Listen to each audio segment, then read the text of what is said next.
Hello guys and welcome back to PoorConsult's YouTube channel. In this video once again we're gonna take a look at crypto markets, see what's going on, take you through the major headlines and find out if there is anything worth paying your attention to. So without a further ado, let's jump right into it. The first piece of news is coming from Kazakhstan, where Kazakhstan's central bank is exploring the opportunities in crypto, DeFi, and innovation.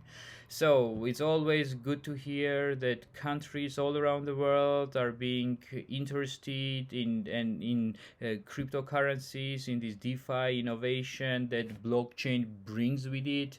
And they, of course, nobody wants to fall behind the technologies. And here we have one country once again, Kazakhstan, and this is the country where Binance CEO recently went and had meetings with their representatives, and now they are really bullish and welcoming cryptocurrencies in their country.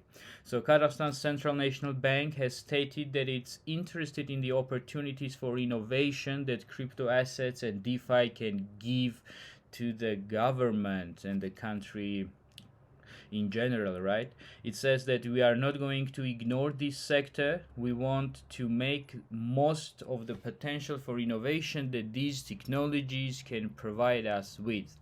Well, what can I say? Smart move from Kazakhstan government. Obviously, not only the government, but the entire country will definitely benefit of if they kind of legalize cryptocurrencies as a next step and regulate the markets. Yes, obviously that's a good news, good piece of news, positive.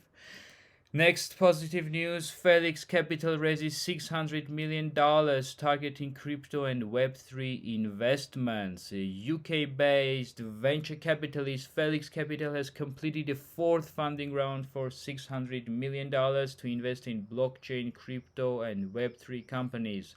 Guys, we see this happening all around.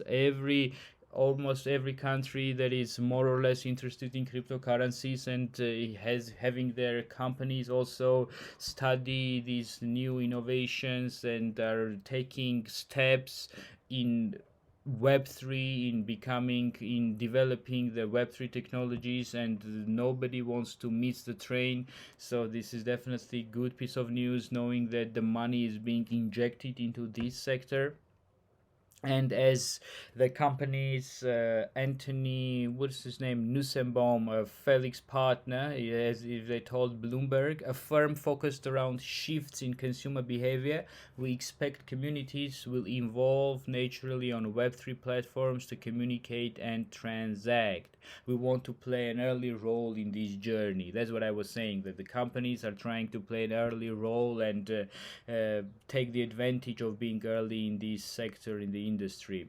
So again, good news. It doesn't matter whatever capital, whatever company it is, but if it has $600 million to inject in this industry, is definitely positive news. The next new piece of news, not that positive, I would say, coming from World Bank, where else it could come, that is warning again of global recession, stagflation. It says that this is the sharpest slowdown in 80 years. Oh, of course. And what have you been thinking about? Of course it is. What they say that the war in Ukraine, lockdowns in China, supply chain disruptions, and the risk of stagflation are hammering the growth. For many countries, recession will be hard to avoid. Well, of course, it is the case, and as an explanatory, what he's saying that one of the key variables is whether supply comes back online in order to add growth and slow down the inflation rate. Well, of course, if you are imposing all those restrictions, lockdowns, the supply chain disruptions and stuff like that, what else were you been expecting? You are printing 30% of money supply, entire dollar history within a year in 2020 in an attempt to fight those consequences of your lockdowns and supply disruptions, and now you are hoping that the supply can come back to offset the real production level can come back to offset the money supplies this growth.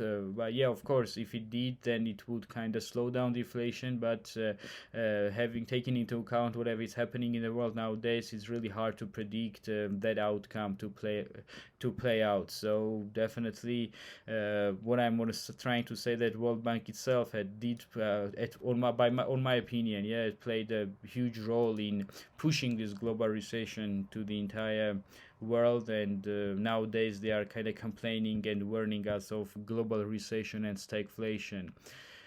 It's global, but it particularly hits the development countries. They say, yeah, of course, the rich countries will suffer less, and as always, the poor countries, African countries, Middle Eastern countries, definitely will suffer the most. All right, World Bank. Let's see how it plays out. Next piece of news coming from Chainlink, and finally they announced details of their staking program. Guys, we have been waiting a lot for this Chainlink staking program. Why? So, what is Chainlink? The Chainlink, is this Oracle network that provides data from off-chain to on-chain, so as those smart contracts can be fed with the data coming off-chain and show the correct information on their decentralized applications. However, the Link token has been down from $50. I guess it almost reached $50 a year ago, and now it's trading at around $7. It was now $7, $8 range, and one of the reasons is that there is no big use case of their Link token. But now Chainlink, a leader in the decentralized Oracle sector, unveiled the details and roadmap of its upcoming staking program. Holding Link will strengthen the network's cryptographic security and earn holders a 5% annual percentage yield. So this is one of the key milestones on the road to making Chainlink the global standard for Oracle industry. Well, definitely, again, while creating a need to hold this Chainlink's Link token, yes, so the stakers can get 5%, which is, I wouldn't say like really high, but not low compared to whatever the banks are offering you. So it's another initiative for people not to sell their Link tokens, rather than stake them in those pools and earn passive income on it. So might be a bullish news definitely for Link token.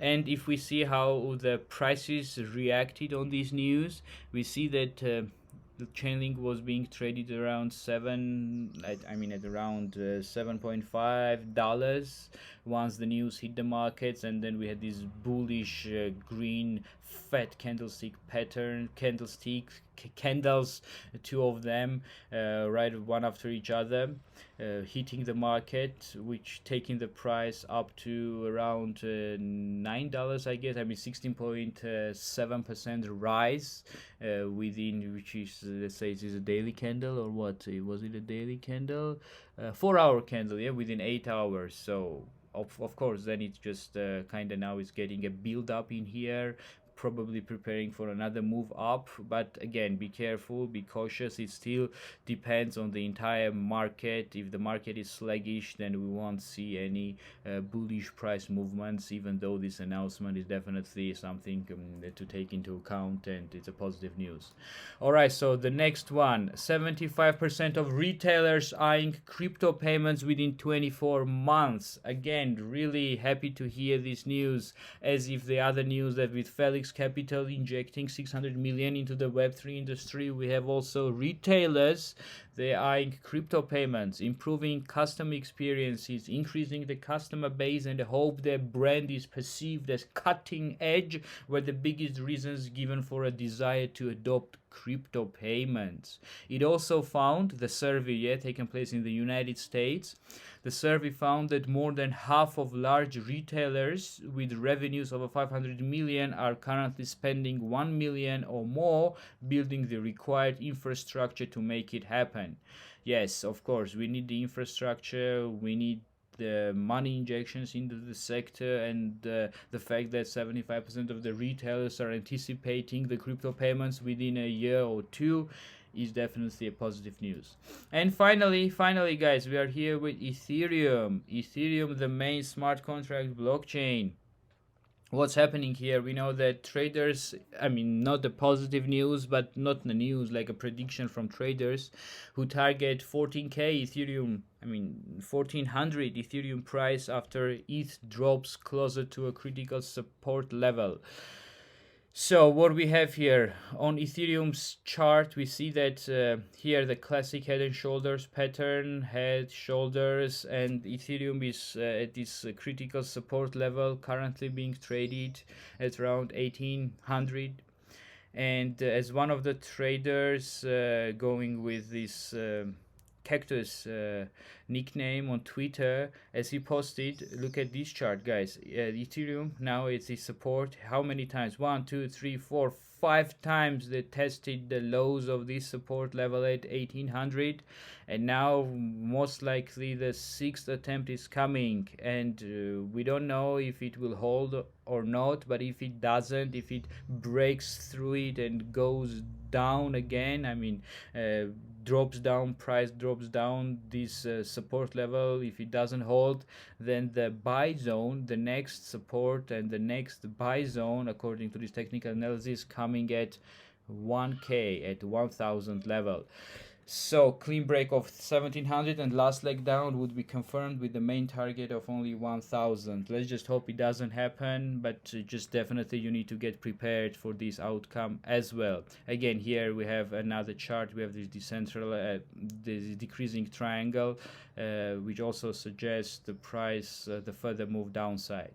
So that's all, guys. Get ready for it if you agree with this analysis, and thanks for watching the video. If you like the content, make sure to give video a thumbs up, get subscribed not to miss any more videos. We have daily news coming every day together with programming stuff and market analysis and stuff like that. So thanks for watching and see you in another video. Goodbye.